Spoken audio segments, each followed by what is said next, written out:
Salah satu nikmat besar yang dikaruniakan oleh Allah Subhanahu wa Ta'ala kepada manusia adalah makanan dan minuman. Allah Subhanahu wa Ta'ala menjadikan hidup manusia ditopang oleh makan dan minum, maka manusia tidak bisa hidup tanpa keduanya.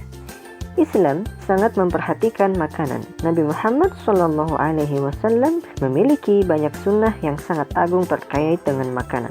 Ada etikanya, ada rahasianya, ada pula akhlaknya. Banyak hal yang berkaitan dengan hubungan antara manusia dan nikmat ilahi yang besar ini. Jangan yang haram. Allah Subhanahu wa Ta'ala melarang kita dari yang haram. Makanan adalah bahan bakar anggota badan untuk beramal, sehingga Allah menyuruh kita makan dan minum yang halal dan dari uang yang halal pula. Bagaimana kalau bahan bakar kita itu diisi oleh hal-hal yang haram? Maka seluruh amalan kita, seluruh pekerjaan kita itu adalah diberikan energi dari yang haram. Jangan berlebihan. Allah Subhanahu wa Ta'ala melarang kita berlebih-lebihan. Allah Subhanahu wa Ta'ala berfirman di dalam Al-Quran surat Al-A'raf ayat 31, "Janganlah kalian berlebih-lebihan." Artinya, ambillah jatah kalian, makan serta minumlah nikmat dan karunia ini, tapi janganlah berlebih-lebihan. Adapun etika dan sunnah makan yang diajarkan Nabi Shallallahu Alaihi Wasallam, yang pertama, mencuci tangan.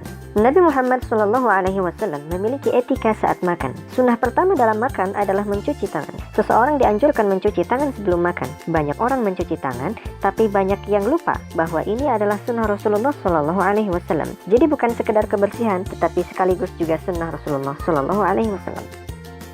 Yang kedua, menyebut nama Allah Subhanahu wa Ta'ala. Termasuk sunnah pula menyebut nama Allah Subhanahu wa Ta'ala dengan berucap bismillah. Bisa pula berucap bismillahirrahmanirrahim atau mengucapkan doa sebelum makan.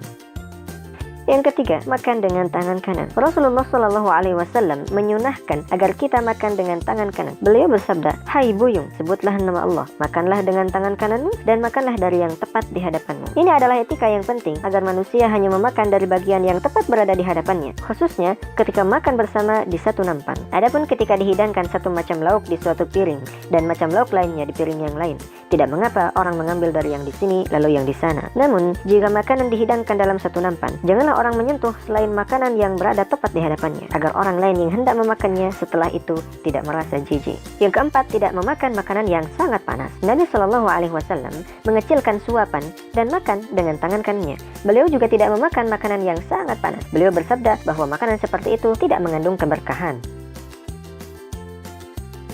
Yang kelima, jangan memubazirkan. Apabila suapan salah seorang dari kalian jatuh, hendaklah membersihkannya dan memakannya. Janganlah biarkan untuk setan. Sebaiknya kita mengajari anak, diri sendiri, dan keluarga kita agar di rumah hanya memasak makanan seperlunya saja. Andaikan di hari ini ada kelebihan masakan, maka itulah yang kita santap esok harinya sesuai kebutuhan kita. Seorang anak mesti diajari agar tidak menyisakan makanan di piringnya. Katakanlah kepadanya, "Nah, apa yang mesti kita perbuat? Tuhan akan menghisab kita tentang makanan ini pada hari kiamat." Betapa seringnya Nabi Shallallahu Alaihi Wasallam menyunahkan agar makanan yang tersisa di piring dijilati dan diisap. Beliau juga menjilati jari jemarinya.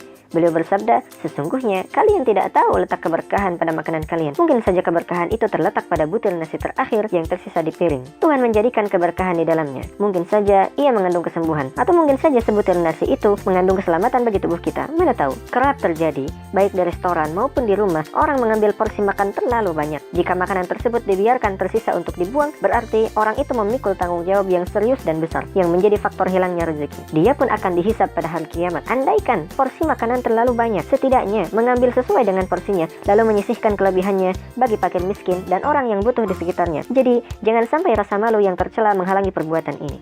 Yang keenam, jangan tidur-tiduran setelah makan. Sabda Rasulullah Shallallahu Alaihi Wasallam, "Lelehkanlah makanan kalian dengan zikrullah dan salat, dan janganlah tidur-tiduran setelah makan, atau hati kalian akan mengeras." Yang ketujuh, makan makanan yang disukai Nabi Muhammad Shallallahu Alaihi Wasallam. Nabi Shallallahu Alaihi Wasallam memiliki kecenderungan pada makanan tertentu. Beliau menyukai sarid, yaitu daging dengan roti gandum bur yang dicampur lauk. Pada zaman sekarang, makanan ini dibuat dalam aneka rupa. Ada yang berupa haris, ada yang berupa sarid saja, ada yang berupa gurshan, ada yang berupa lasagna. Namun intinya adalah sarid, yaitu daging, roti, dan lauk dengan segala rupanya. Nabi Shallallahu Alaihi Wasallam cenderung pada jenis makanan ini. Rasulullah Shallallahu Alaihi Wasallam memakan sebutir rutab kemudian menyusulnya dengan semangka. Pada kali yang lain, beliau makan dengan mentimun. Beliau makan sebutir rutab kemudian mentimun. Jadi, beliau mengurangi sifat panas suatu makanan dengan sifat dingin makanan yang lain. Nabi Shallallahu Alaihi Wasallam juga menyukai gula-gula. Ini sama saja seperti gula-gula yang dibeli orang pada zaman sekarang. Bisa berupa coklat, bolu, donat, atau segala macam gula-gula, bahkan es krim. Ada sebuah hadis yang bagus bagi penggemar es krim dan makanan dingin lainnya, bahwa Rasulullah Shallallahu Alaihi Wasallam menyukai gula-gula yang dingin. Jenis makanan lain yang diisyaratkan oleh Nabi Shallallahu Alaihi Wasallam adalah cuka dan minyak. Cuka pernah disanjung oleh Nabi Shallallahu Alaihi Wasallam.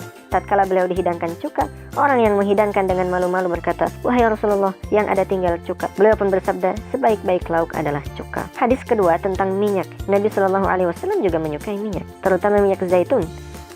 Rasulullah Shallallahu Alaihi Wasallam bersabda, "Makanlah minyak zaitun dan olesilah bibirmu dengannya, karena ia berasal dari pohon yang penuh berkah." Yang terakhir, memuji Allah Subhanahu wa Ta'ala setelah makan. Salah satu etika Nabi Muhammad Shallallahu Alaihi Wasallam ihwal makanan adalah beliau memuji Allah Subhanahu wa Ta'ala seusai makan. Beliau berucap, "Alhamdulillahilladzi at'amani hadzal ta'am wa razaqanihi min ghairi haulin minni wala quwwatin." Atau juga beliau berucap, "Alhamdulillahilladzi at'amana wa saqana wa ja'alna minal muslimin." Segala puji bagi Allah yang memberiku makanan ini dan mengaruniainya kepadaku tanpa daya upaya ataupun kekuatan diriku. Segala puji bagi Allah yang telah memberiku makan dan minum, dan jadikanlah kami termasuk orang-orang yang beriman. Kemudian yang terakhir adalah mencuci tangan dan berkumur-kumur setelah makan. Sunnah Nabi Shallallahu Alaihi Wasallam ihwal makanan tertuang dalam hadis yang indah lagi ringkas.